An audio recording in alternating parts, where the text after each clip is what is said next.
Well, welcome everybody. It's morning time over here on September the 11th in Adelaide and 3 p.m. in Milwaukee, Wisconsin. So welcome everybody. I got involved in picture postcards very early in my philatelic career and decided that was one direction I was going to head in. I've been fortunate to head up the postcard group in Australia off the National Australian Philatelic Federation executive.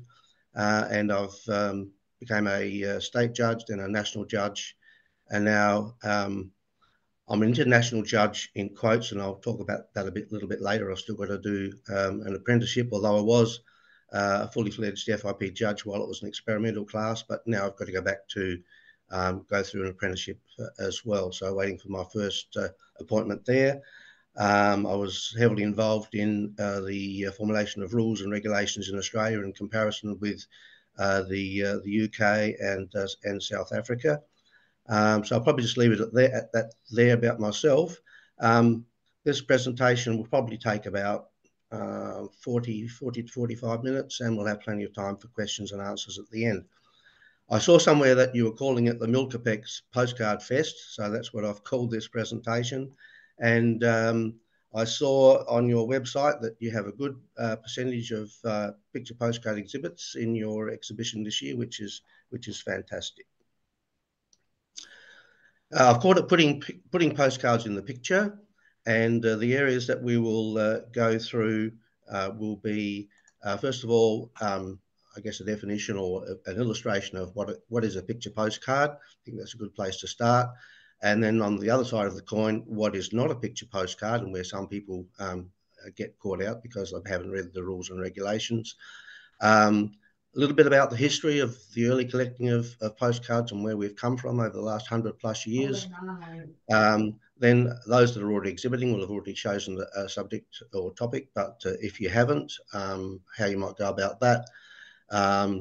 Where to go looking for your cards on your chosen subject and topic, and there's lots of different places you can go, including some useful websites, ones that I frequent, and my collecting has got ahead in leaps and bounds with the advent of the internet compared to other forms of looking around for items over the years.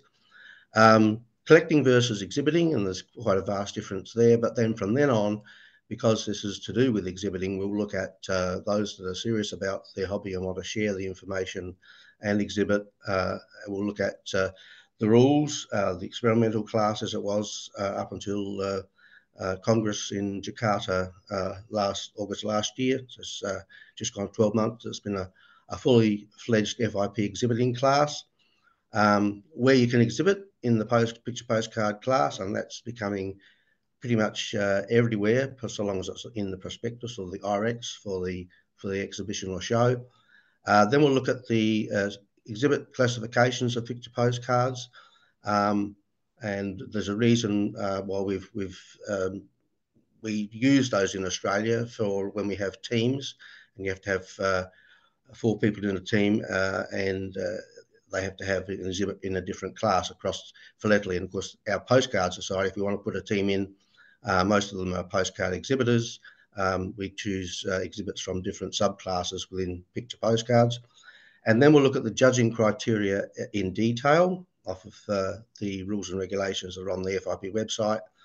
And the area where most people don't score highly or can score more highly is in card knowledge. So we'll look at some production methods and techniques with illustrated examples because that's worth 20 points of your total 100 points, and we'll finish with questions and discussion. Okay, what is a picture postcard? Well, as you would expect, it's a card with a picture on it, and in the picture postcard class, we are looking at the picture side of the postcard, not the written side or what has become the written side. In the early days, of course, the postcard had an undivided back, and usually, not in this particular case, because these are two front and back pairs, the picture side, the illustration was smaller, and there was room either at the bottom and the right-hand side for you to write your message, because all you're allowed to put on the back was the name and address of where you were sending it. And then the divided back side came in where you could, and this is a pre-printed one from from a business in Adelaide. You had the address on the right hand side, and you can write your message on the other side. So pretty simple. You think that's okay? We know what a picture postcard is, but when we go exhibiting, we're showing the picture side in our exhibits, and I've seen exhibits where they've shown the backs of cards as well, right through the exhibit, highlighting differences in the word postcard and the designs on the tops of the postcards. That's not where you're going to score highly, and you'll probably get comments from the judges. Picture postcard class is about showing the picture side, not the back side. The only exception I would make is if the story is from a printer or a publisher, or there's some really strong tie-up from the back of the card to the picture side, that I would show it in my exhibit. So that's what is a picture postcard. What is not a picture postcard? Now, I've seen in picture postcard exhibits maximum cards, like we've got here on the left-hand side. Maximum cards have their own class of exhibiting, and hence, because they have that, they are not to be shown in the picture postcard class. Admittedly, a lot of maximum cards are privately produced these days for the maximum card competitions. So if that's the case, if you've got a card prior to putting the stamp and having it cancelled, if you keep it as a straight picture postcard, by all means, it can go in. But once it becomes a maximum card, it should not be shown in picture postcard class. Similarly, on the right-hand side, we have here a postal stationery item, usually referred to as postal cards. They have their own FIP class of postal stationery. Once again, even though they may have an illustration on, like this one has from Thailand, and it is called postcard, because it has a pre-printed indicia of the stamp or the value, it doesn't need any further postage added. And because it's got its own picture, its own exhibiting class, they're also not welcome or not to be shown in the picture postcard class. So we're talking pure picture postcards and the picture side of those cards. The early collecting of postcards is a little bit of history. It commenced way back, century before last, in the late 1800s, where picture postcards were produced by manufacturers. They were cheap to buy and post, and a lot of people used them as forms of communication, especially when they were on holidays. They would send picture postcards home to their loved ones of places that they'd visited. All classes of people could buy them, whether they were wealthy or not so wealthy. And what amazed me when I started to look at the use of picture postcards was not today, or certainly not in Australia at least, postal delivery. We had in the capital city here of Adelaide in South Australia, we had two mail deliveries per day to the suburbs, and so they had people, someone courting, a man courting a lady, could send a picture postcard in the morning mail. They'll meet you tonight for dinner, such and such, or go to the pictures or whatever. And she could reply by way of a postcard in the afternoon mail, before a lot of people had telephones in their homes. So that was an amazing use of picture postcards in a sort of close community. Postal administrations started to allow for picture postcards and for private printing, because they had their own postal cards via the postal station ones we talked about earlier prior to that. And unlike when writing a letter, people would sometimes keep a letter, but mostly they would get read and discarded. Most people kept the picture postcards because of the nice picture on them and collected them. And there were special albums. I'm sure you've seen them with the little slits in the four corners. And you've probably got in your collections picture postcards that have come out of those albums, sometimes with some indentation still in the corner because they've been kept in the albums for many, many years. And so I guess those postcard albums became what was known as an early form of a modern coffee table book. Certainly some of the postcards in my collection have come out of those early albums. Okay, choosing a subject or topic. So the very first thing is you pick a subject or topic, and you'll find that it exists on a picture postcard. And sometimes you think, oh, okay, that would be nice, but would I be able to find at least enough postcards for one frame, let alone a multi-frame, on that subject. Prior to the internet, it might take you a decade or two to if you picked a hard subject. But some of the subjects that I've picked, I picked the Hoboken Docks fire in New Jersey, just off of Manhattan, back in June 1900, all undivided back cards. And I thought, will I ever get enough to do one frame? Well, I have. I've now got probably about 8 or 10 extra cards that I can add to the exhibit and take out some of the poorer quality ones. So certainly, what subject or topic interests you? It might be a flow on from an area that you've collected in mainstream philately, whether it's a thematics topic or topical subject. I'm sure there's subjects that you may say, well, that's of interest to me. Outside of philately, it might be to do with another hobby of gardening or photography or whatever. How can you find out what is available once you've chosen your subject or topic? And we'll have a look at of places you can go to seek out that particular subject on picture postcards. How expensive will it be? Well, it's the beauty of picture postcards. Some topics, I reckon some cards in some subjects could be entered into what we have in Australia, which is a frugal class. It's a Australian Philatelics Federation class. It's not an FIP class, where the value of the material in a frame can't be more than $200 Australian. And we have, and of course, whatever subject it is, it can be judged in any class. But the frugal nature of it is to do with its value. And then we have a dealer come along and have a look at that to see whether they believe the material is not over the stipulated amount. So if it's a 5-framer, it's $1,000. And we've got that happening in our state Congress in a few weeks' time. How quickly will I acquire the cards? Well, I think a lot quicker now than would have been otherwise with the advent of the internet. I've developed a one-framer on a particular subject probably in less than a couple of years, because I've spent a fair bit of time chasing cards on the internet and at exhibitions. Can you start with just one frame? Well, certainly. That's where most people start out, and it's quite easy to do 16 pages, 4 rows of 4.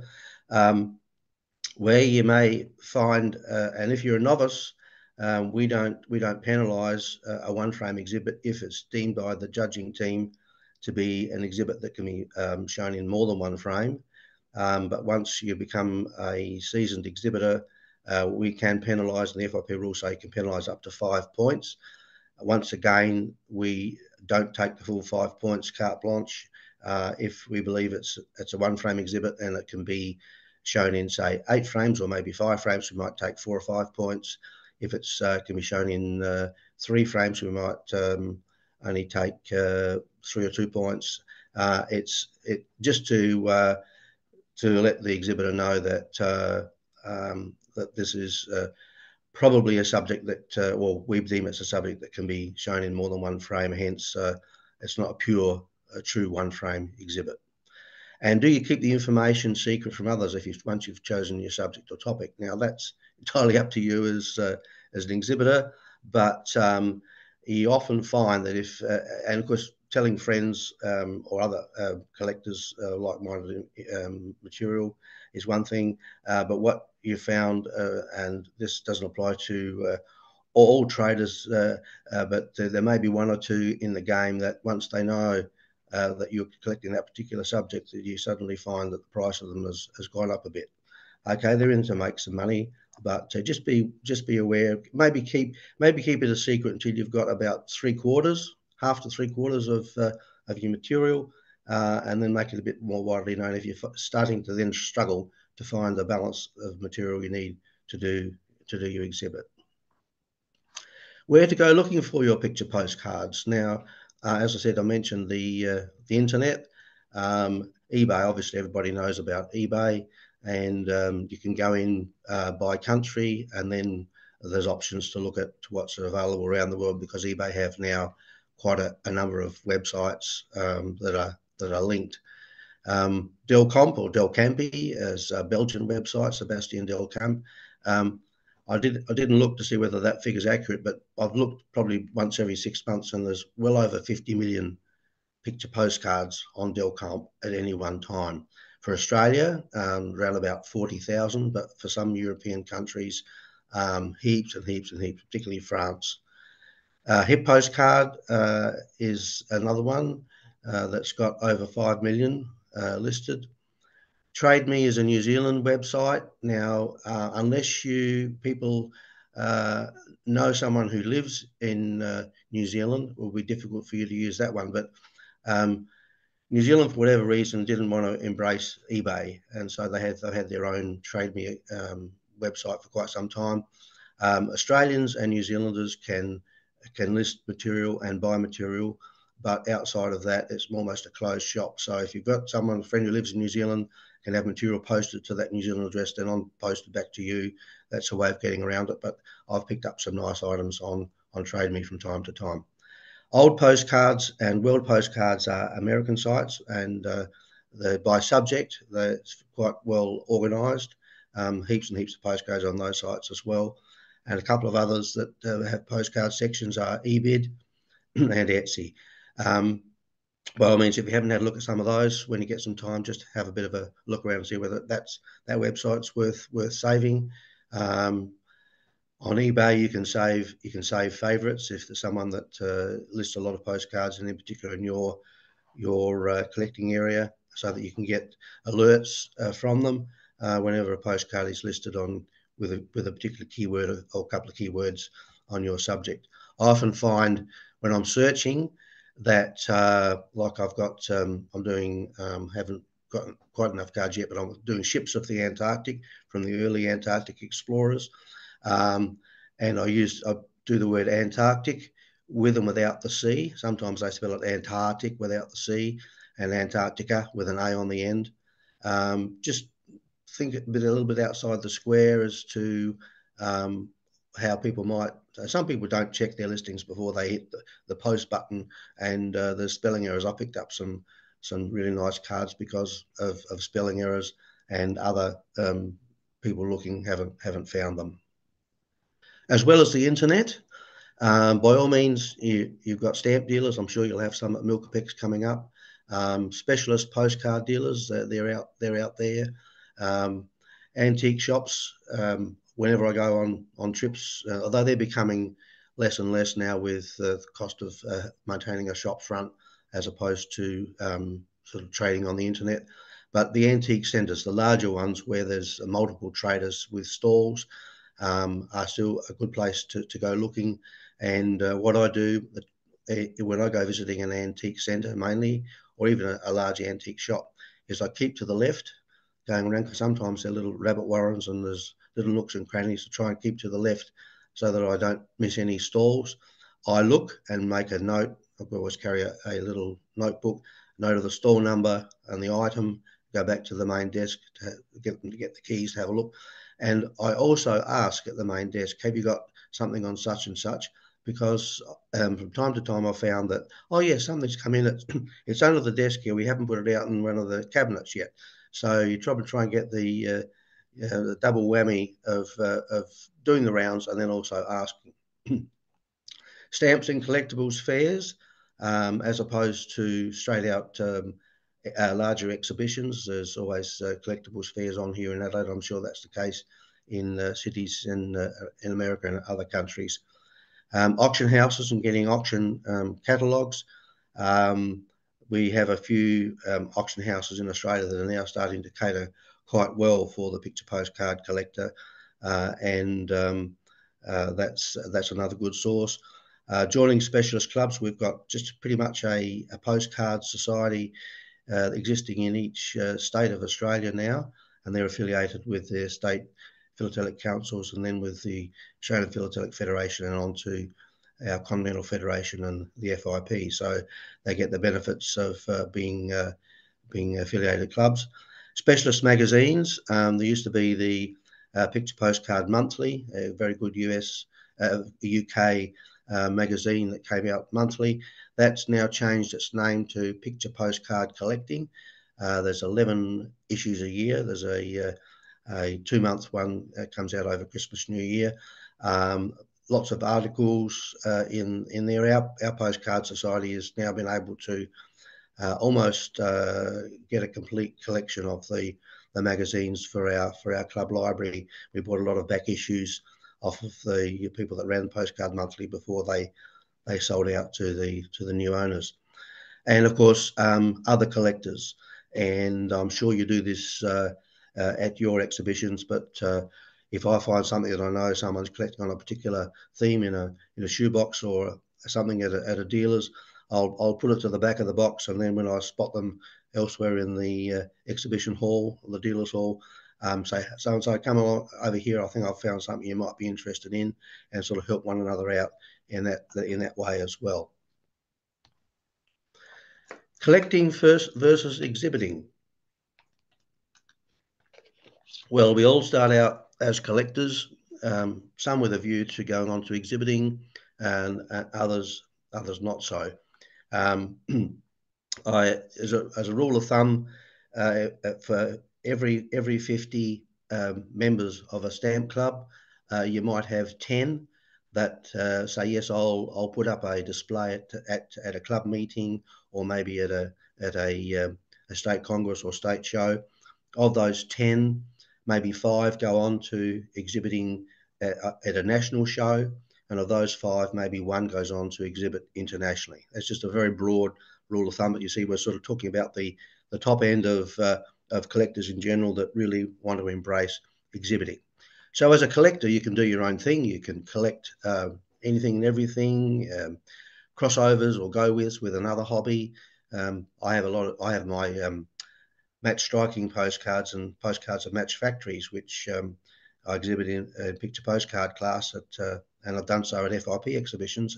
And it ties in with my other hobby, which is Philumini, which is the hobby of collecting match booklets, matchbox labels, old wax festa match tins, and that sort of thing. So I guess postcards to that hobby is a go with.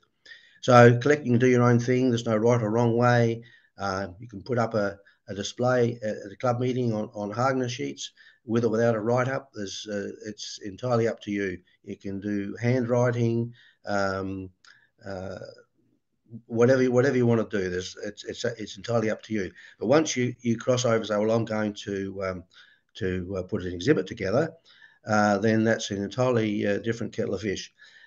First of all, whatever the class is that you're going to exhibit in, and of course today we're talking about picture postcards, you need to study the general regulations for the evaluation of exhibits, known as the GREVs, and the special regulations for the evaluation of exhibits for that particular class, known as the SHREVs, and they also come with what are known as the guidelines.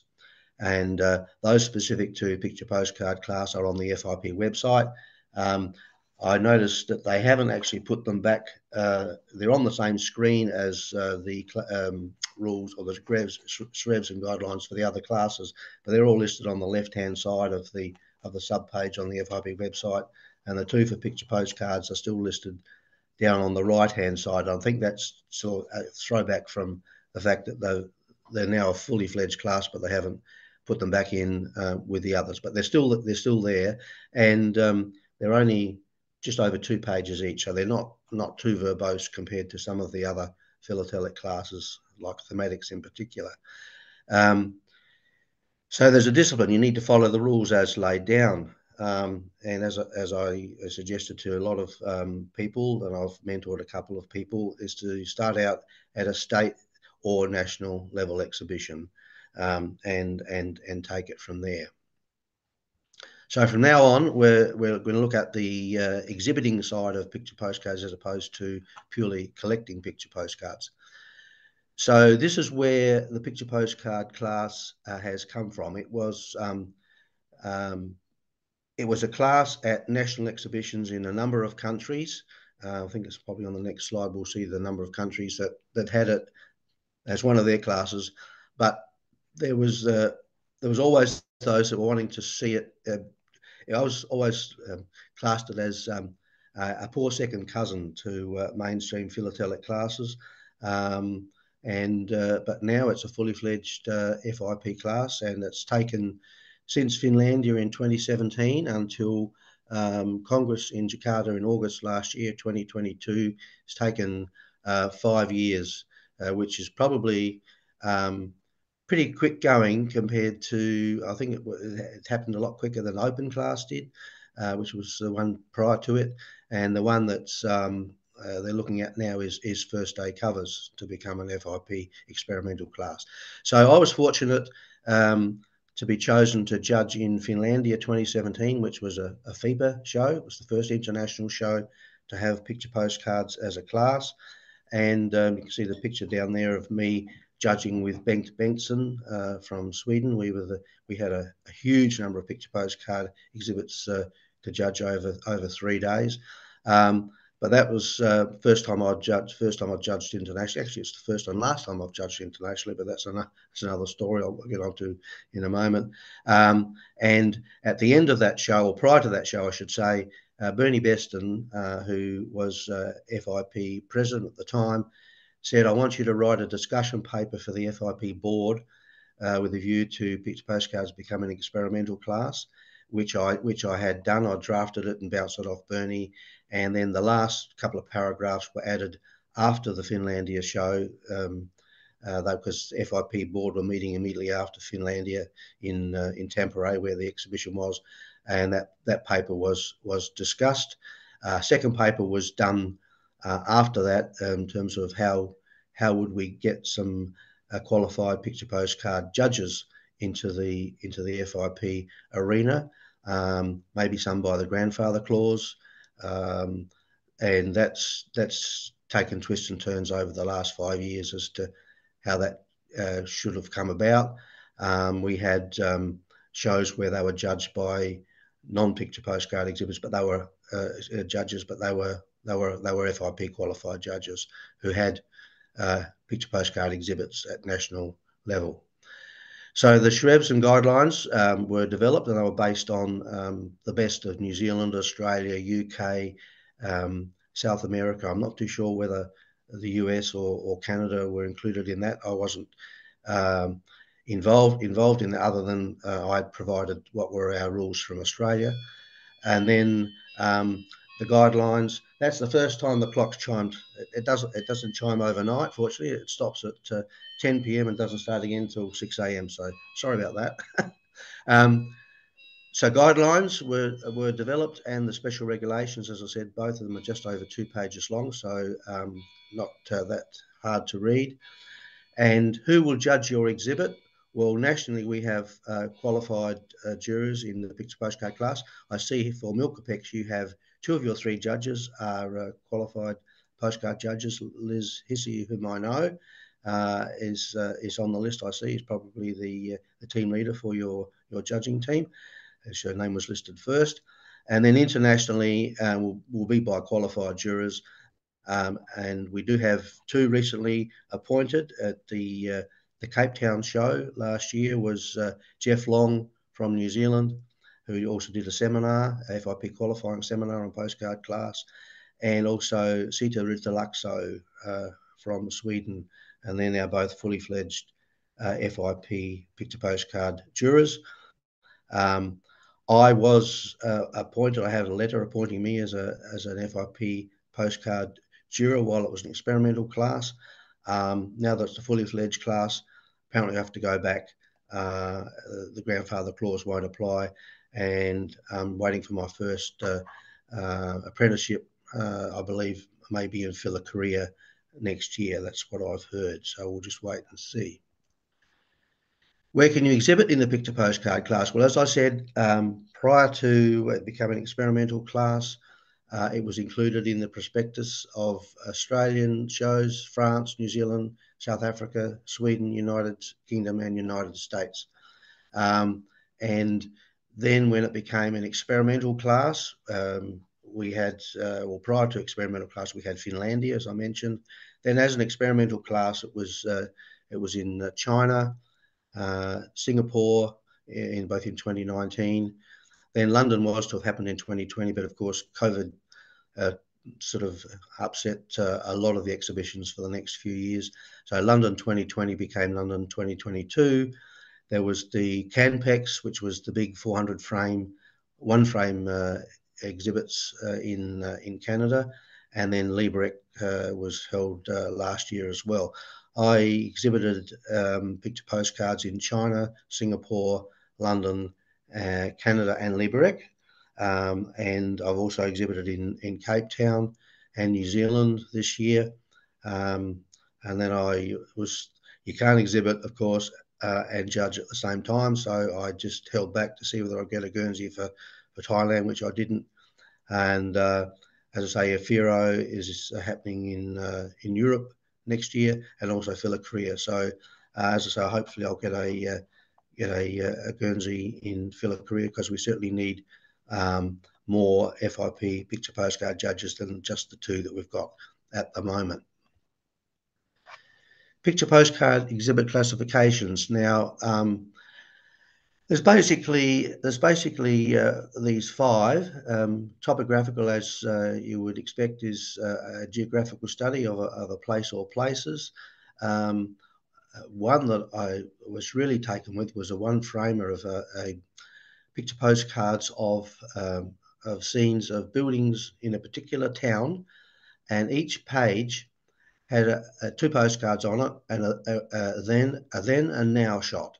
A very similar shot showing that particular building or buildings in a street way back 100 years ago, and then a modern day postcard showing the same location and the changes that had occurred over that period of time. Thematic, as with philatelic thematic class, telling a story of a subject, theme, or concept. Social, I've a few exhibits in social class on particular people or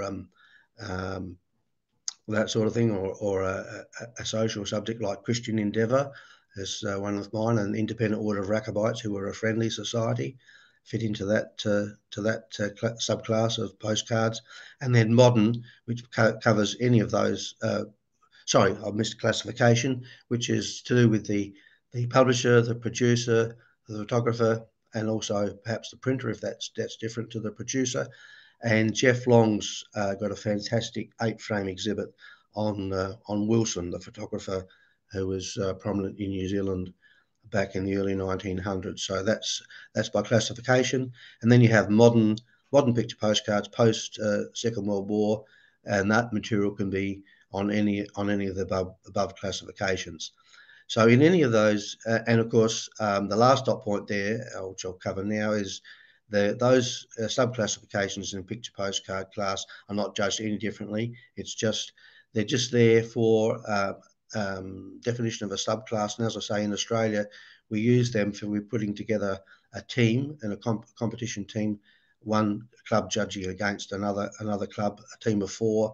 And because the Postcard Society were having difficulty in getting a team of 4, like say one from postal history, one from a traditional, one from thematics, and one picture postcard, we wanted more than one from picture postcard class.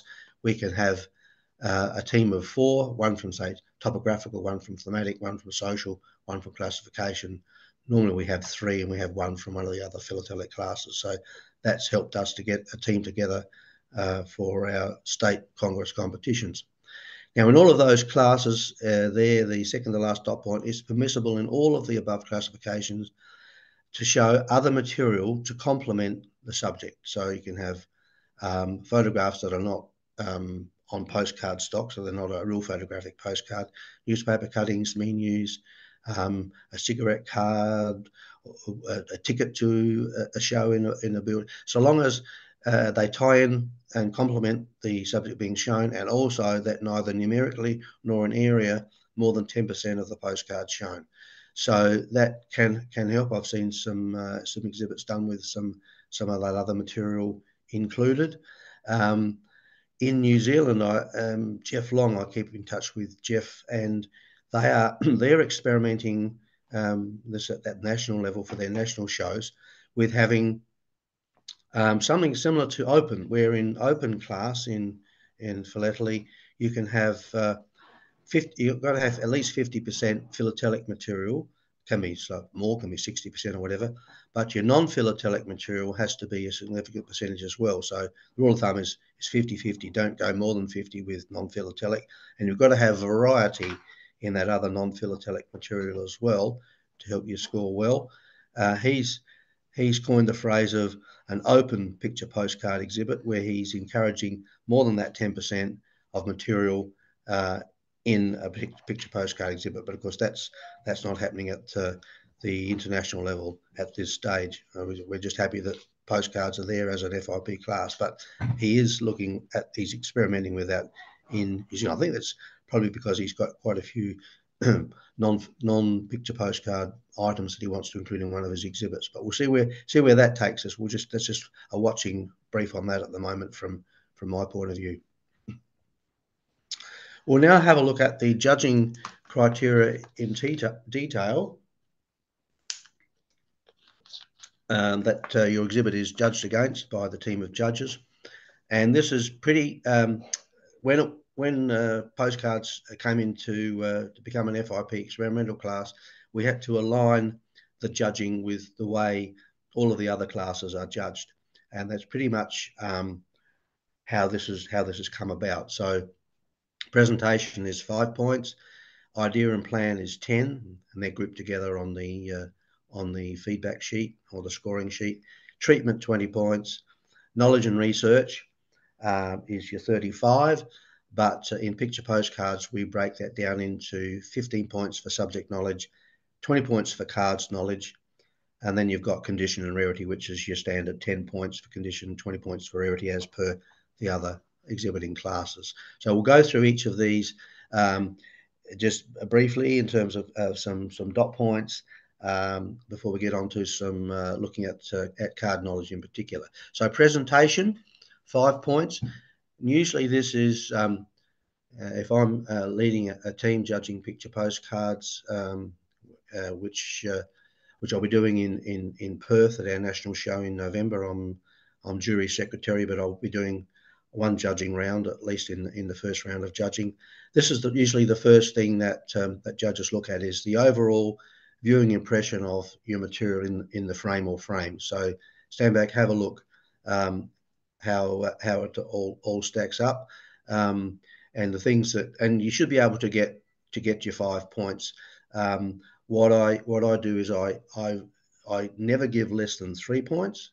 If it's great, it gets 5 points. If there's a few areas where it could be improved, it's 4, and anything else that there's quite a bit of scope for improvement gets 3.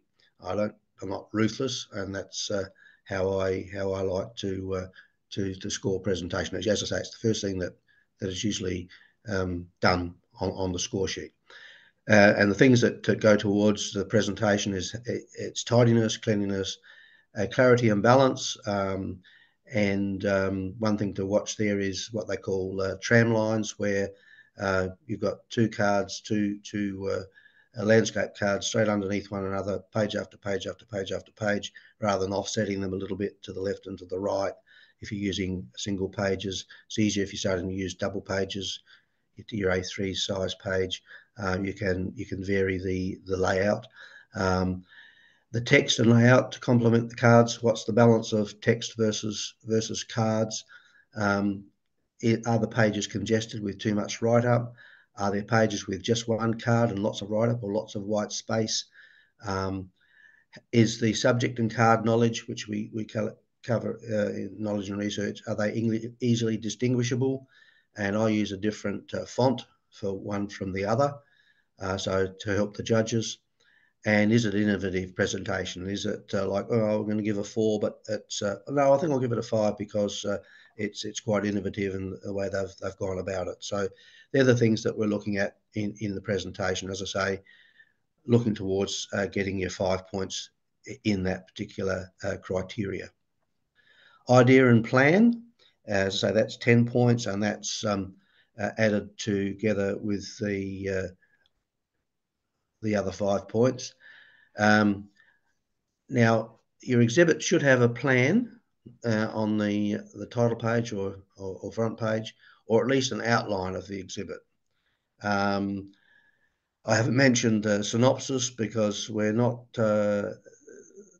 well, people can submit a synopsis with their exhibit. It's used, if it is submitted, it's handed out to the judging teams along with the title page for them to do some homework ahead of the show. But it's not a hard and fast rule. In Australia, not too many people, well, they're rarely handed in at the national shows. When people send exhibits overseas, sometimes people do, but most times people don't do a synopsis as well.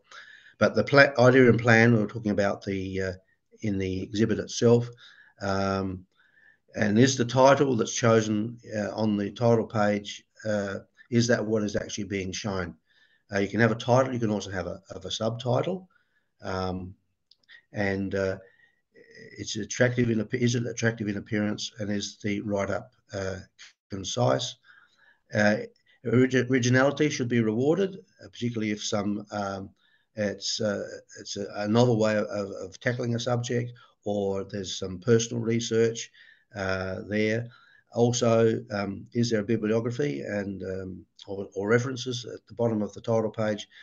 These will help the judges to look into. We've got some libraries in our most state-based councils have good libraries and reference material that we can access, as well as catalogues and things prior to the show to help us. As I say, it's a bit more difficult in picture postcard class than in mainstream philately, but it's amazing what you can find out. And also go searching on the internet on that particular subject, just to give you a feel for how many cards are out there on that particular subject. And remember that this is the exhibit shop window, and the points for idea and plan are added together under treatment on the feedback sheet. It should have a good flow. It should follow the plan, have a good starting and a good ending, if at all possible. And that's worth 10 points for idea and plan. Now, I've put here one of my my title pages, and just the things that you should find on a good title page.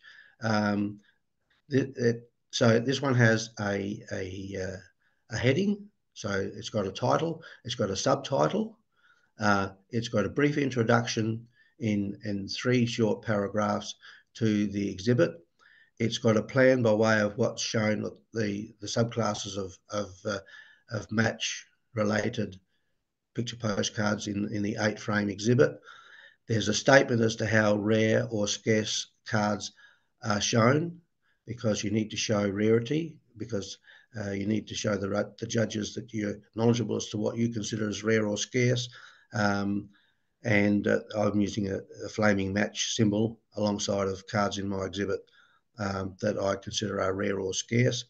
The front page should have an item on it, preferably, and because it's a busy front page to fit all of this stuff on, a smaller item if possible, and then the bibliography at the bottom. So they're the aspects that judges are looking for on a title page. Sometimes, and this is quite permissible, is people are moving now to A3 size pages. So there's 2 pages per row. And so the first page, which is your title page, can become 2 pages. So you can expand out a little bit more on your introduction, your plan, and those 2 particular areas. Treatment.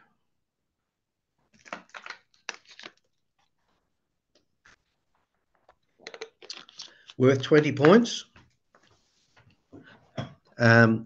So how have you treated the exhibit? Is there a logical flow? Is it disjointed? Sometimes the pages are not mounted correctly in the frame because the mounting team hasn't followed the page numbers on the back, or indeed the exhibitor has taken something out and put something back in the envelope and not double checked that their pages are actually in the order that they should be mounted.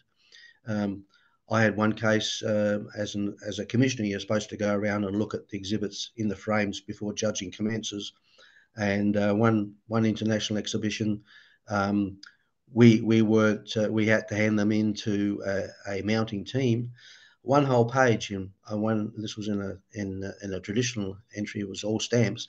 One whole frame had been mounted upside down. Would you believe? Someone else had spotted it before I spotted it, but those sorts of things can happen. So we try and do the best thing by the exhibitor, and of course a team can ask for something to be taken out of the frame to have a closer look at it. I don't think that happens much in picture postcard class, but certainly happens more in the other traditional and postal station, postal history classes. So is the entry overall consistent with the exhibit title? And the approach taken can be entirely the exhibitors. So when you've got your material, which is the best way to show it? Is it timeline based? Is it if you walking around a town, say in a one framer, and you're going through the village square, and you might want to have a map on your title page to show the route with a dotted line. Whatever you want to do to show a logical flow through the exhibit. So it could be chronological, storyline, time-based, or any logical approach, as long as it has consistency with that front or title page. Subject knowledge. So we're getting on to knowledge and research now. So subject knowledge is worth 15 points. So is there good knowledge of the subject evident? And so really it's a story that you're telling in your narrative underneath, either underneath or above the cards. With subject knowledge, I use Arial font 11 point. I don't like to make it too small because for short judges in particular, that top row is very hard to see. And if it's very tiny text, you've got the judges offside to start with. So I do Arial 11 point for my subject or storyline, and I use Arial italics 10 point for the card knowledge, which we'll come on to in a moment. So 15 points for the subject knowledge. Is there evidence of the topic research? Is there a bibliography on the title page? Has that been able to help you as a judge to get your head around the subject that is being shown? Are you teaching the judges something? Now, if you are, that's a bonus. If you've chosen a subject that's not mainstream, like for example the Hoboken Docks find, a lot of people didn't know about that.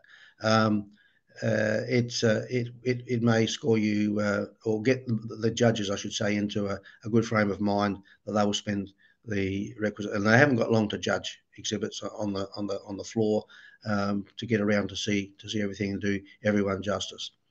And do the cards illustrate the chosen topic? Are they appropriate to the topic chosen? And it's important to remember that the exhibit is to be a picture book, not a book with pictures. In other words, don't let the text overpower the cards. They are the prime item on the page.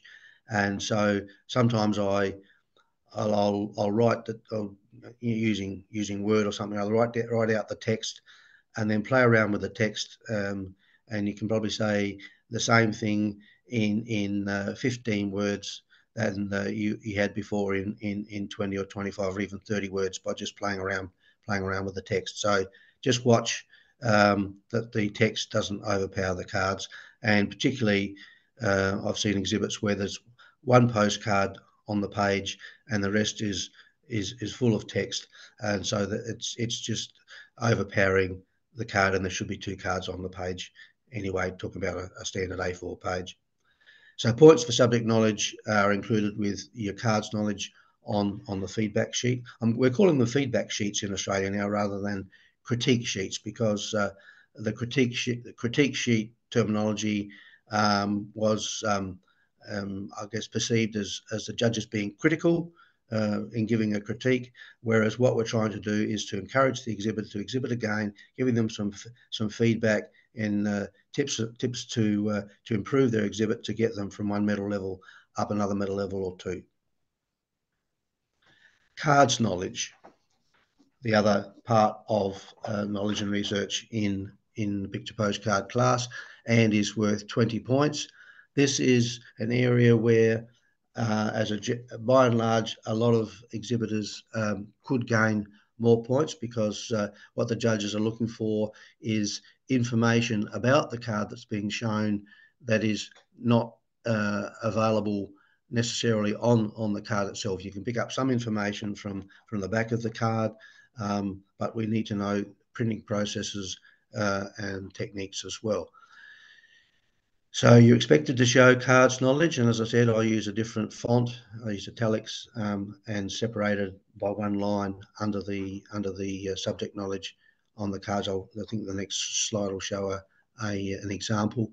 So the types of card knowledge, and this doesn't have to apply to every card on every page in your exhibit, as long as you're showing throughout the exhibit that you are showing card knowledge, and things that we're looking for are the printer, the publisher, the photographer, or the producer, if that's different.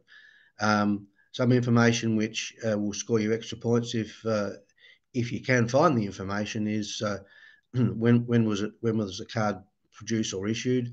Sometimes if it's been postally used, that can give you an idea. Is it out of a set, and how many is in the number of the set, and how was it distributed? Some cards were done through newspapers, like some of the early Antarctic cards in New Zealand, and some were just issued through news agents and that sort of thing. But the area that most people aren't aware of or find difficult, and we'll look at this in a bit more detail at the end of this presentation, is the production method, the printing methods and techniques that the cards were actually produced by, which you won't necessarily find, other than perhaps collar type, you won't necessarily find on the back of the card. Aim to include some original research if you possibly can. And as I said, this is an area where many exhibitors could score higher, and that's added together on the feedback sheet with the subject knowledge. So here's half a page out of my Hoboken Docks Fire exhibit, which is a one-framer.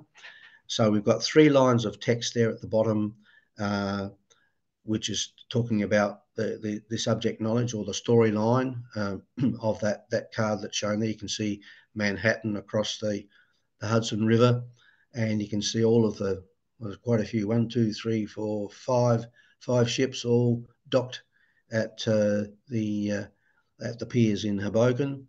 And down the bottom, and that's in, as I said, Arial 11 point. Down the bottom in Arial italics 10 point is coloured photolitho undivided back postcard by the Illustrated Postal Card Company, New York, German printing.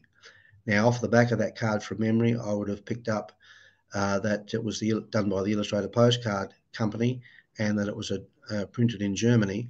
But the first bit, the coloured photolitho, is by looking at that card with a magnifier, nothing less than 10 times, but preferably a 30 times magnifier to pick up the printing process, which we'll come to after I've covered all of the judging criteria.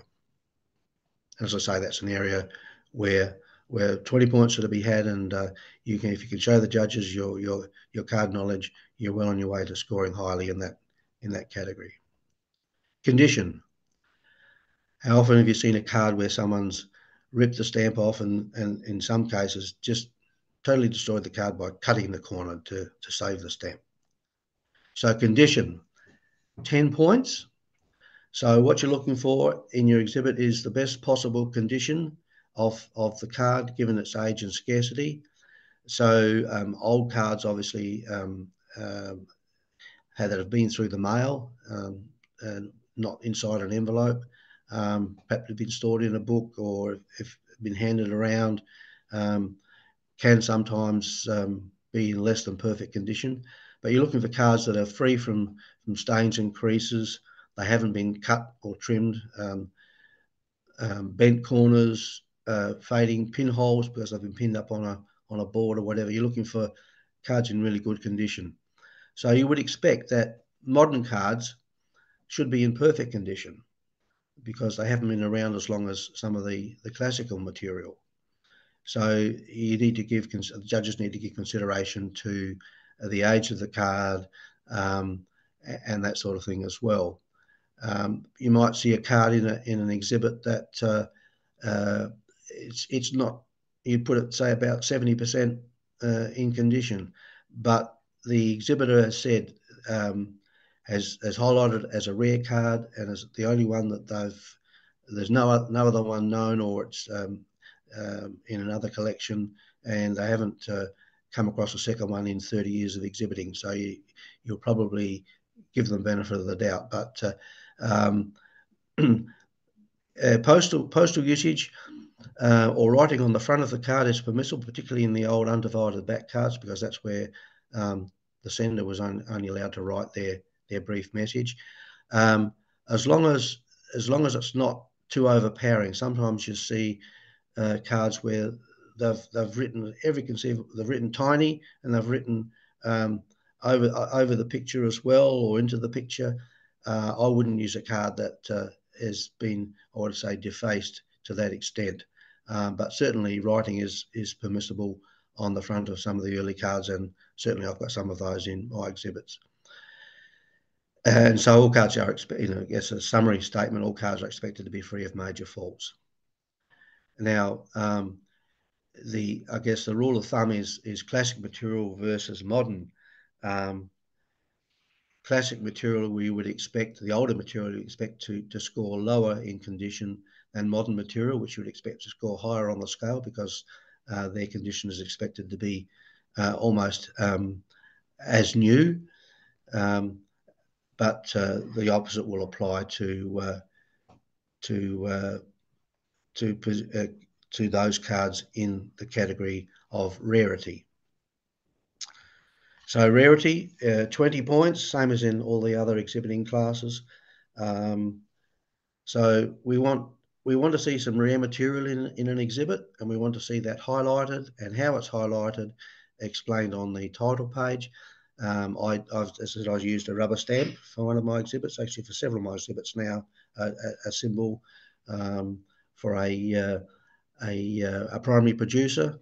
And he was in the growing pears and oranges and apples and all sorts of fruit trees. I used a little apple symbol. Some people put borders around in various, like a red border or a black border, or some way that's consistent throughout the exhibit to highlight your rare or scarce cards. And rarity is assessed taking the following into account, and this is can be subjective, I suppose, to a certain extent, but it's the more you judge, and the more you collect and exhibit yourself as a judge, and with the advent of the internet and looking at websites like eBay and Delcomp in particular, you get a feel for what is scarce or rare.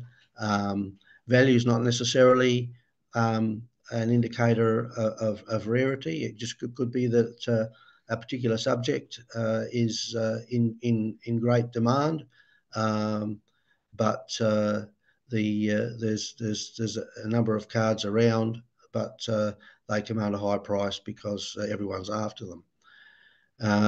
And of the original number printed, the anticipated survival rate is probably around about 4%, and of those cards in good condition is probably less than half that. So it's depending on your chosen topic, would indicate your difficulty of trying to find cards on your chosen subject because of those very factors.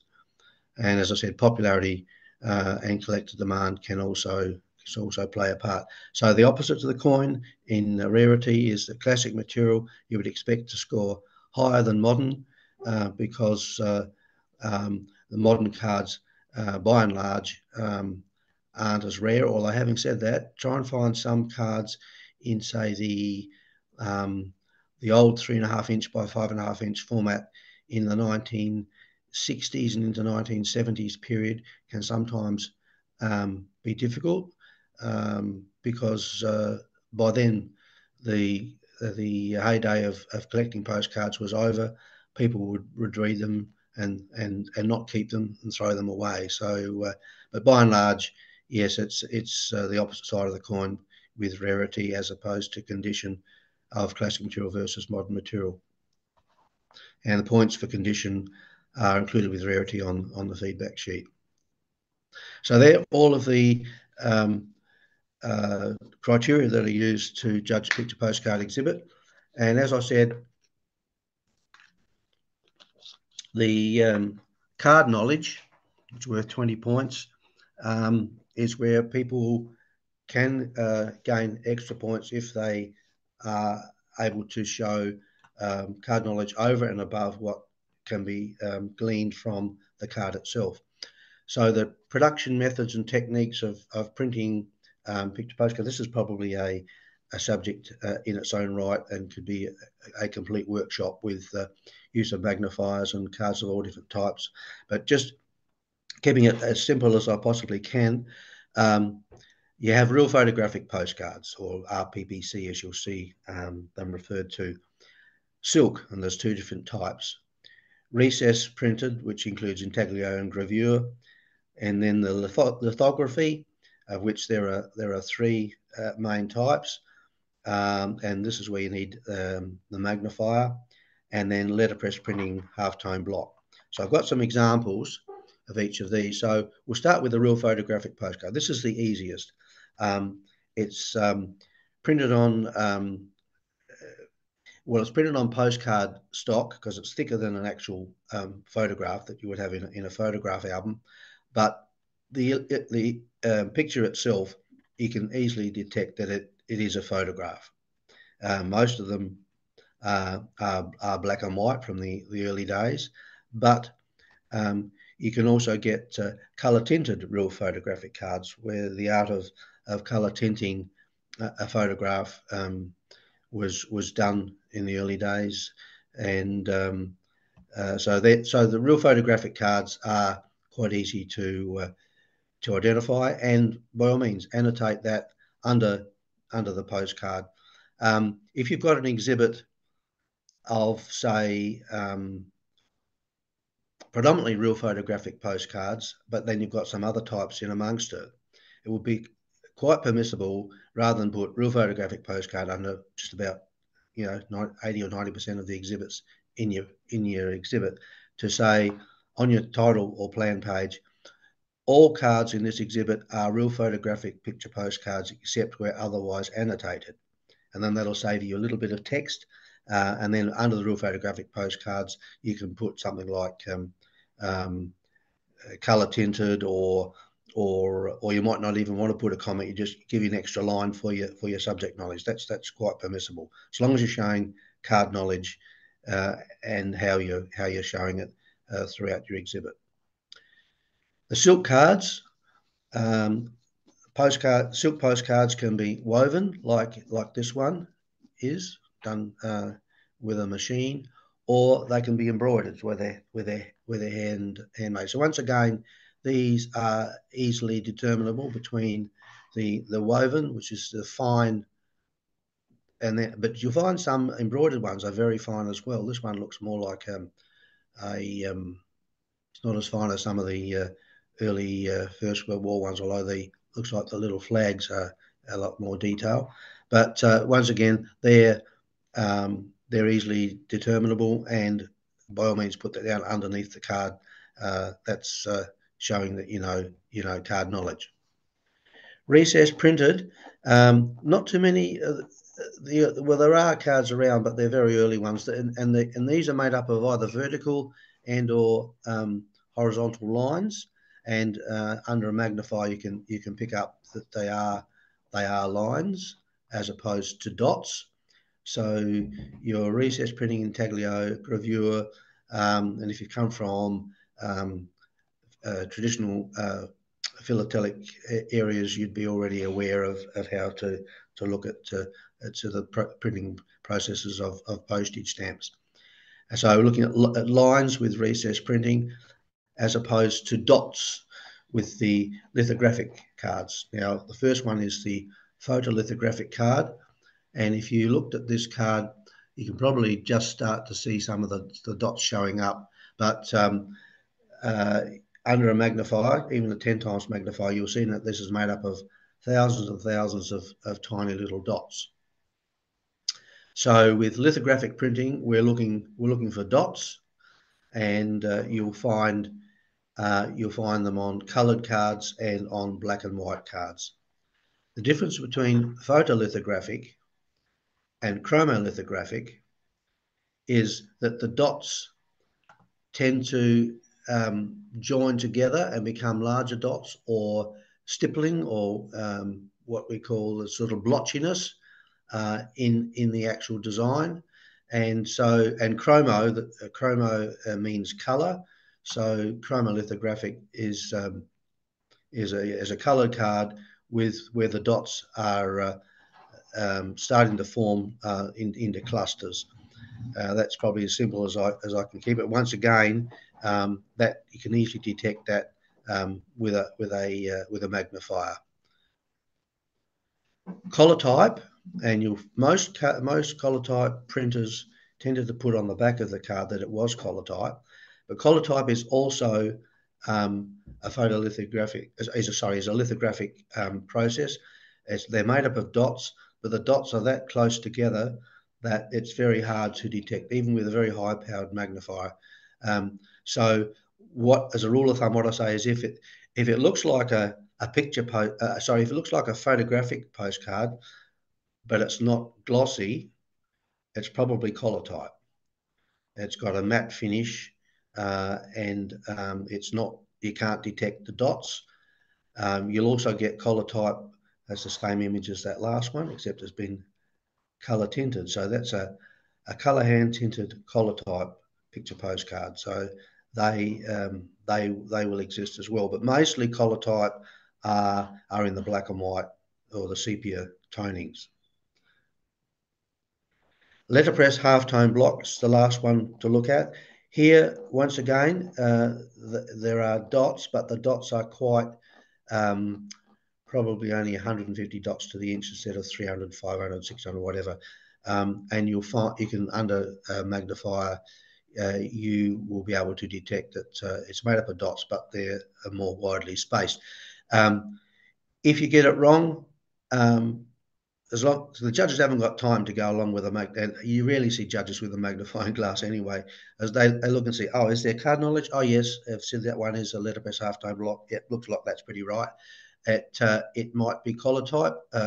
It might be a black and white photolitho. But as long as you've got the knowledge, you've got something there. They're not going to dispute that unless you've got a real photographic postcard that you've said is photolitho and it's not. But they will be looking to see that there is some card knowledge and scoring you as they see appropriate out of the 20 points. So hopefully those a very brief introduction to printing processes will give you the idea of where we're heading with finding out what the printing process is, which you won't find on the cards, as I said, apart from perhaps collar type. So that's the end of the presentation.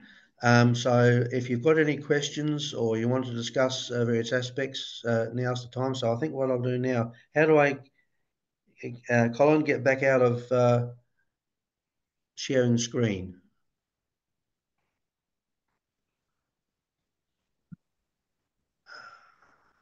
Okay, David, thank you very much for that. That was a wonderful, excellent, detailed introduction. And to kind of kick off the questions, if I can start with one question. If you're putting together an exhibit, is it better to go, and this may seem very simplistic, but it's something that's been troubling to me. If one's putting together an exhibit, is it better to focus on an unused accumulation of cards? I use that term loosely. Or is it more desirable from an exhibiting point of view to have postally used cards? And should you, assuming the cards are all postally used, should you be making any reference to the postal usage? in picture postcard class, there's as I said earlier on, you're looking at the picture side of the postcard. So therefore, whether the card's been postally used or not is primarily irrelevant.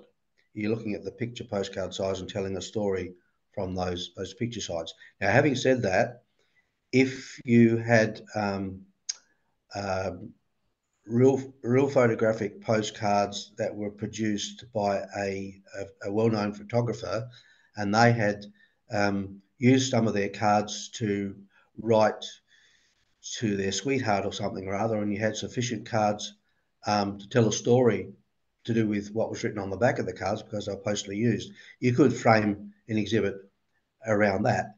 But by and large, you're looking at the picture side, and whether it's postally used is not relevant. I mean, in postal history, you're very relevant as to when it was used. If you know when say a particular year of a you might have an old catalogue that you've come across that for a particular publisher of postcards, and they brought out a series of cards in such and such a year, and you've got one that was used in that year. You could certainly draw the attention to.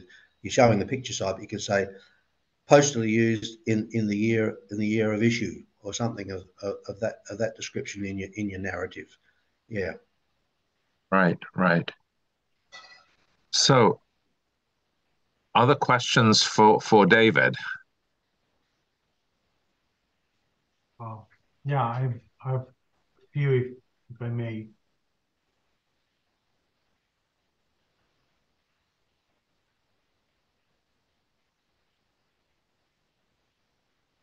Okay. Colin, is it okay if I go ahead? Yeah, go ahead, Jorm. Yeah, absolutely. So first, I want to thank David for the talk. It was really very good, very helpful. I guess the first question I have is about the bibliography. And I take it from, it wasn't clear to me whether this should refer to the postcard side of the theme or to the theme itself. Because let's say my theme will be, I don't know, Nazi Germany, then I would feel rather foolish to put a list of 3 books that I've read about the theme, because we've all read so many. So is it about the theme or about the postcards of the theme? I would probably have a mixture. It's really about the postcards and the story that they're telling. But if there's a general reference book to that theme, by all means list a general. I might say perhaps one general reference book, but we're trying to. The bibliography or reference is looking to for the what you've used as your main sources to be able to annotate and write up your exhibit. Right, so you might get some general facts from a history book about that era or that period, but you're looking more for the subject that you're showing, and what relates to that. Hopefully that's. Well, I guess I'll pinpoint I'll try and make it more clear what I'm asking. I'm coming from thematic philatelgy. Okay. Usually we don't put in our introduction page bibliography. It's not that it's forbidden, but in most cases, the exhibitor has learned a lot about his theme and is very knowledgeable. It doesn't come from a single book, not from 2 or 3 or 4. So I guess if you take a very narrow or very specific theme, then your judge needs to be directed where it can get information.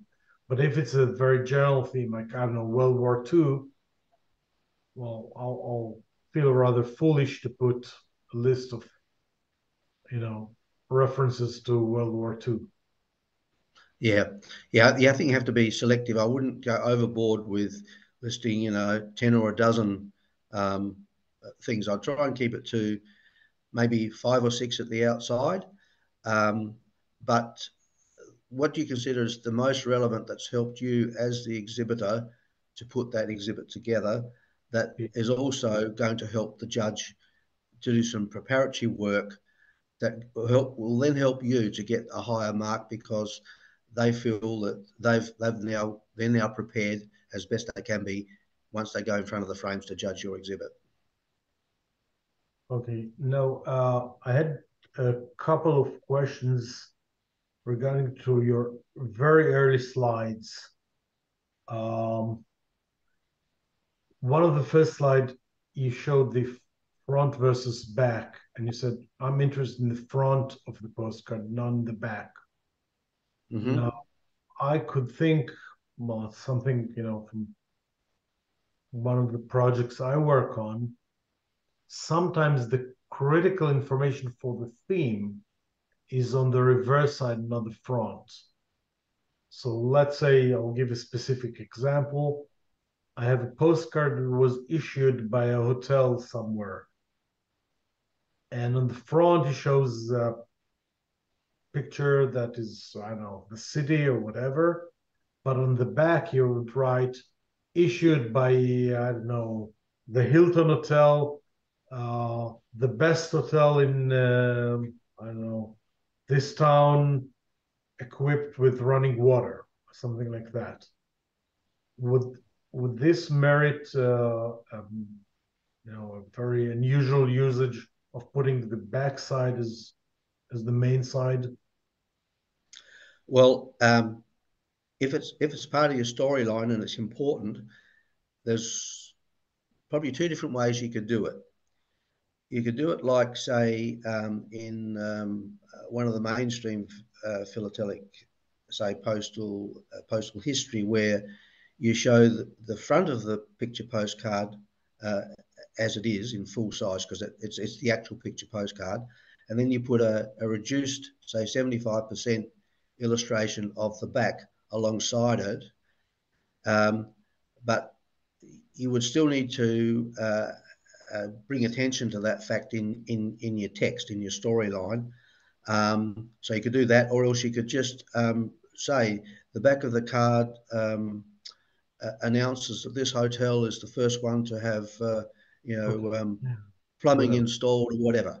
And the judges will take you at face value that that's on the back of the card. You don't have to prove that's on the back of the card. Same as some other text that might be to do with the who the printer was.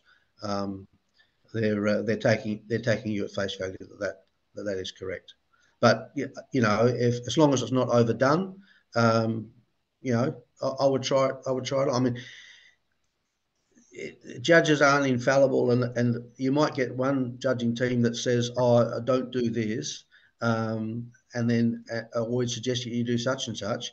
So you go ahead and do such and such, and then the next time it goes out and gets judged, that judging team says, "Oh, I wouldn't do that." So it's just sometimes it's personal preference, but if you follow the rules as laid down as best as possible, I mean, then actually, I've seen one that is done by, it was a Belgian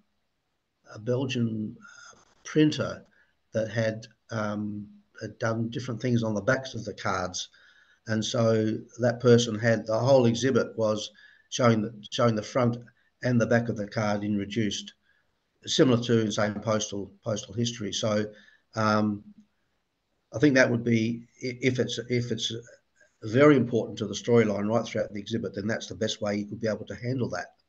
Yeah, so it's basically horses for courses, I guess. So yeah, you're trying to get a point across. What's the best way to get that point across? Okay.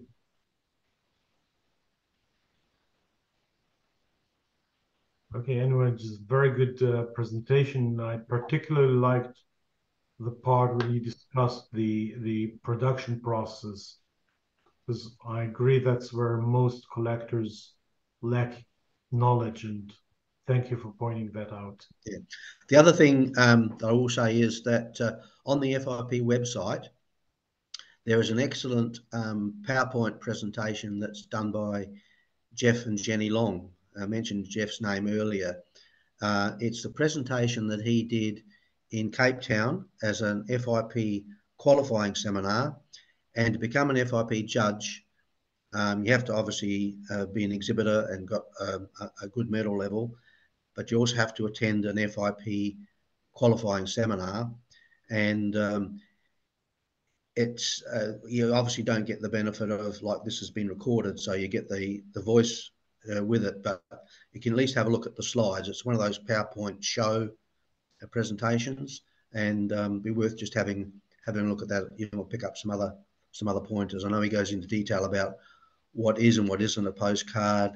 Would you show this? Would you show that? He's got like a stereograph card where it's got the two images that you used to put in an old stereo viewer. He's got a similar scene on a postcard, and I think he's got a photograph. And you say, which one would you show? Which one wouldn't you show?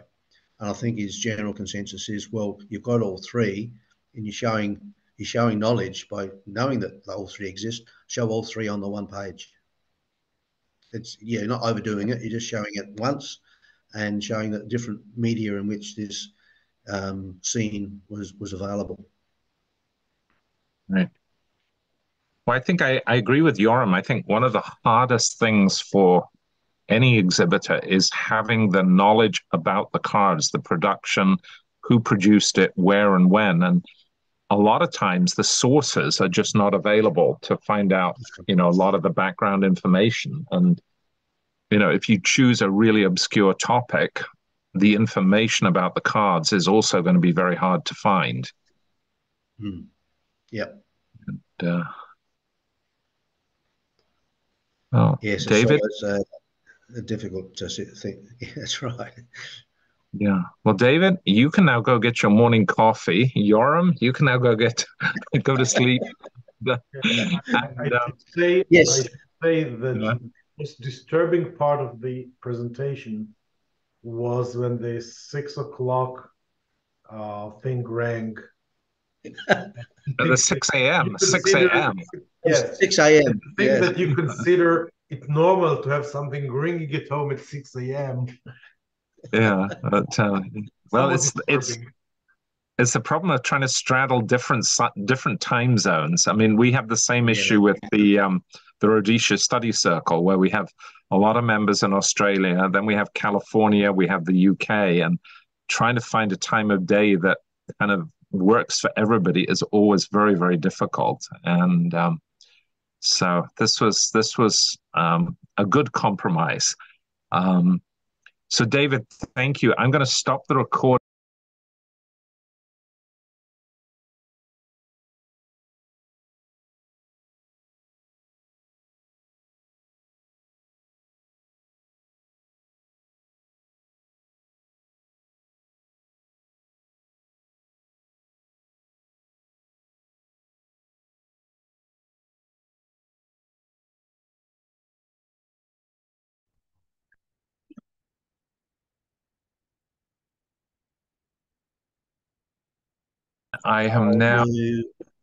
We're now recording. I will mute myself, and if each of us can mute ourselves, and David, everything is over to you. Okay, so I'll see if I should be able to share screen. The